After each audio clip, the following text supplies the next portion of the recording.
Can I just explain the background to this?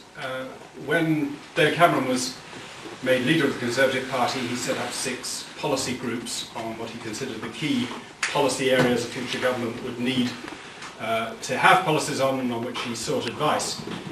He asked me to chair this group on globalisation and global poverty, which he described as the biggest moral challenge that a government of a country as wealthy as this faces in a world where many millions of people don't share in that wealth. I suppose he chose me because when I was my last career at 3, which indeed was my first career, I was an economic consultant working largely on aid programs in developing countries in both Africa and Asia. And though that is an experience which is now way out of date, it's given me a long time interest in this. At the time it was announced that I'd be chairman, it was also announced that Bob Geldof would be advisor to the group, and for some reason all the public attention focused on Bob Geldof and not on me. There was someone said at the time, with my well-known skills as a singer and his as a politician, we were perfectly matched. We've since set up a policy commission which contains some very important people, aided and abetted by having Bob Geldof involved. We have Professor of Economics Paul Collier at Oxford University, who's head of the Centre of African Studies there, Professor of International Medicine from the London School of Tropical Medicine, a couple of business people with worldwide interests, particularly in Africa and Asia, a couple of people from the NGO and World Day from UNDP, who was the founder of Comic Relief and ran Action Aid before moving on to United Nations.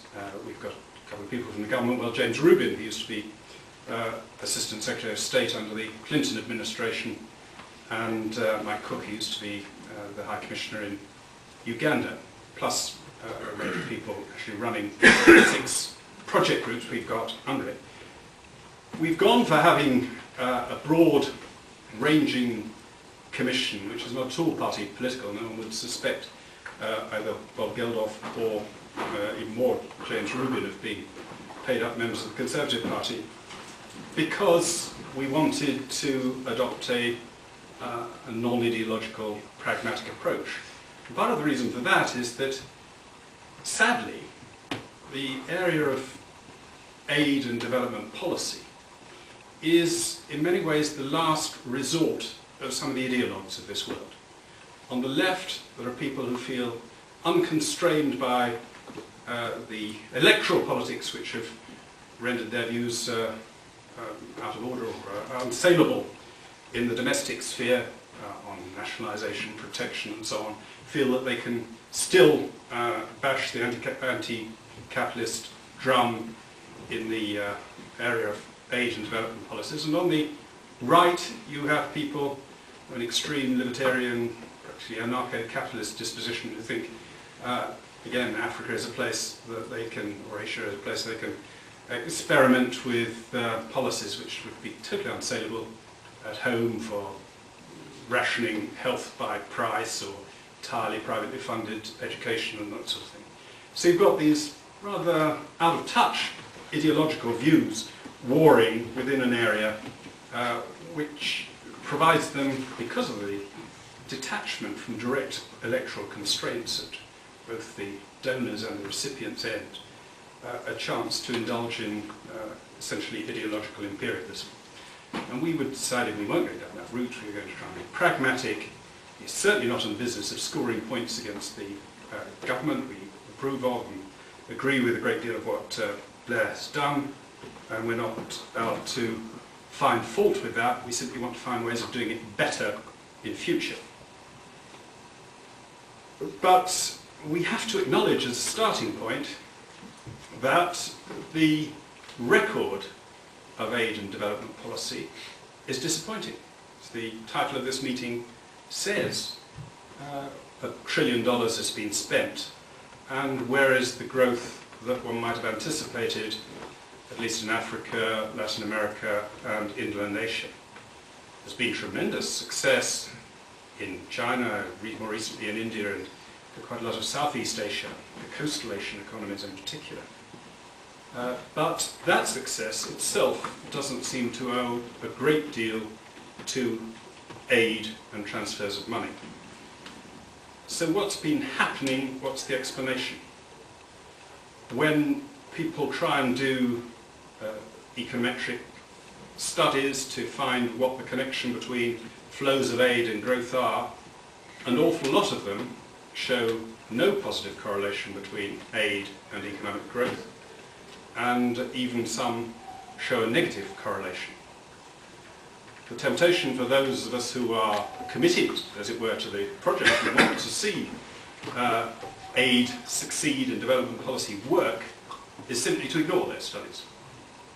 And the temptation of the skeptics is to ignore any counter-evidence and say the whole thing's futile, give up, go home, and let them stew in their own juice.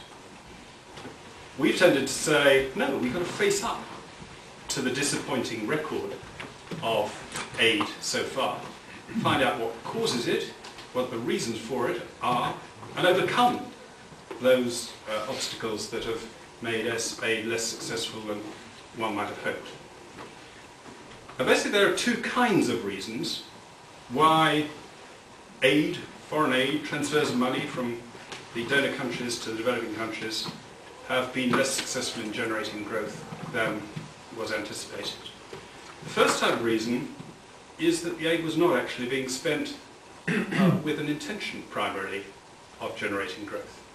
For a lot of the period, a lot of the aid was actually, during the Cold War period, designed more to purchase the allegiance of rulers in countries rather than to improve the lot of the poor people in those countries. Small wonder it had little beneficial effect when it was handed over to the rulers, no questions asked. Secondly, a lot of the money was, until recently, and still a great deal is, tide aid. It was effectively a domestic subsidy to domestic industry of the donor country. It was handed over, no questions asked, as long as it was returned to the recipient country by purchasing their goods or services. There's a danger now that with rising aid budgets, and actually in this country and some others, things like the Gershon report, reducing the number of officials handling that money, that all the pressures are to get the money out of the door, as they say, to hand the money over to developing countries, no questions asked, and without due care and diligence to see that it will generate growth and improve the lot of poor people in those countries. There are other reasons why aid hasn't been as successful as hoped. For example, or at least hasn't been, where it has been successful, but it hasn't shown up in the growth figures. And that's because, for instance, on the health front, there have been major successes. Polio has been effectively eliminated. Smallpox disappeared. Huge improvements of child mortality and longevity in many developing countries. But none of that is measured as part of the GDP. So you simply don't show a statistical relationship between money spent and GDP growth. And even if you simply look at it as a transfer of money, even say a country goes from receiving no aid and gets aid worth 20% of its GDP, you might think, well, if nothing else, it should show a 20% improvement in GDP. Actually, it doesn't, because GDP doesn't include transfers of money. So it's physically, it is simply not measured by the measures of GDP, because they don't include transfers from abroad, any income generated domestically. But there are another type of reason which are more to be worried about, and those are reasons which suggest that there have been negative features associated with aid or preventing aid doing good or correlated with the receipt of aid.